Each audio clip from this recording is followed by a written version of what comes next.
Dear students, after the effect of force on an object, today I am going to explain types of force.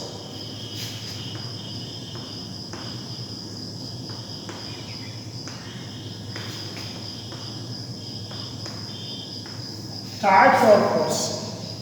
In class 9, force is classified into two groups.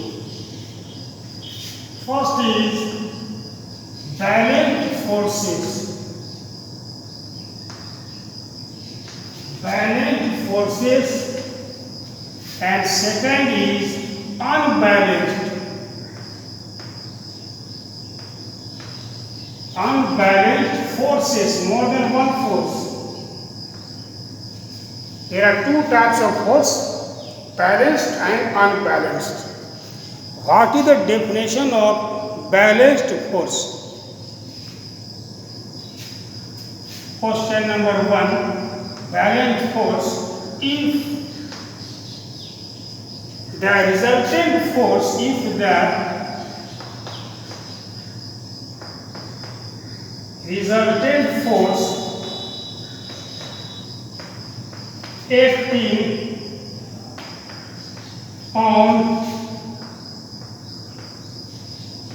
an object is 0, then the forces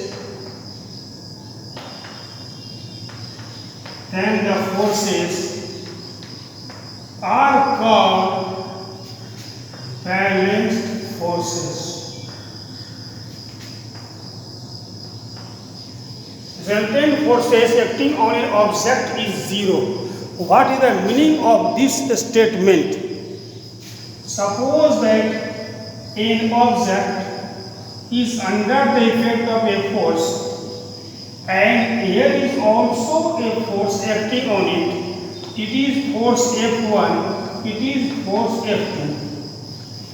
Third force acting on the object, that is F3, and number 4 force F4.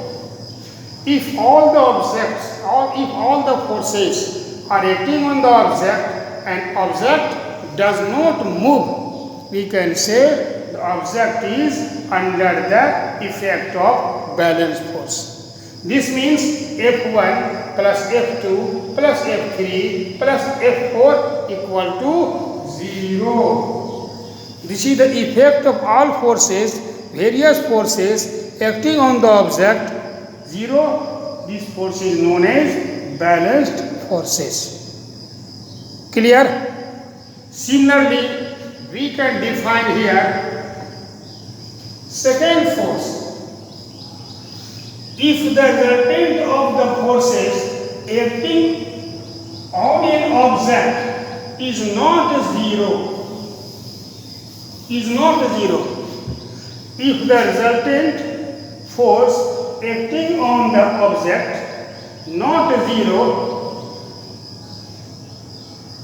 is not 0,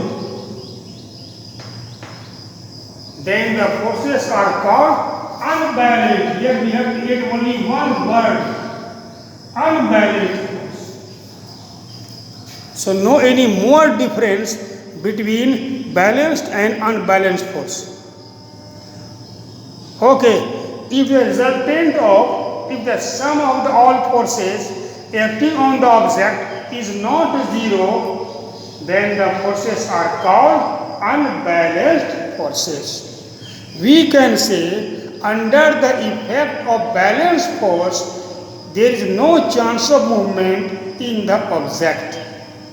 Under the effect of unbalanced force, an object may move.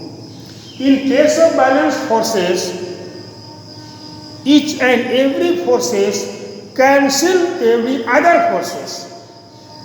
That's why resultant value will be 0.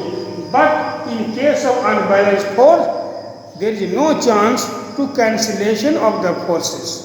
That's why we can say which force is responsible for the movement of an object. Your answer will be unbalanced force, not balanced force. So unbalanced force is more effective, okay, in our daily life. So we can write here F1 plus F2, various forces acting on the object equal to 0. This is balanced force. And if F1 plus F2, F3 plus F4 not equal to 0. So this is the example of unbalanced forces. This is the example of balanced forces. Okay, thanks.